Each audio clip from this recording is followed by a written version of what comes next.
అందరికీ నమస్తే అండి. చాలామంది కొన్ని సమస్యల వల్ల గోశాలను నడపలేకపోతుంటారు. అటువంటి వారు మా గోవనం ట్రస్ట్ని సంప్రదిస్తారు.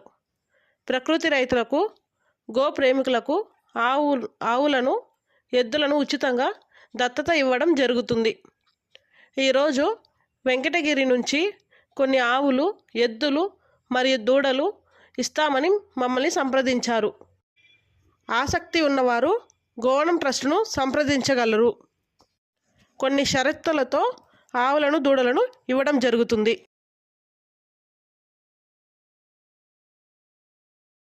అందరికీ నమస్తే అండి. చాలామంది కొన్ని సమస్యల వల్ల గోశాలను నడపలేకపోతుంటారు. అటువంటి వారు మా గోవనం ట్రస్ట్ని సంప్రదిస్తారు. ప్రకృతి రైతులకు, గో ప్రేమికులకు ఆవులను, ఎద్దుల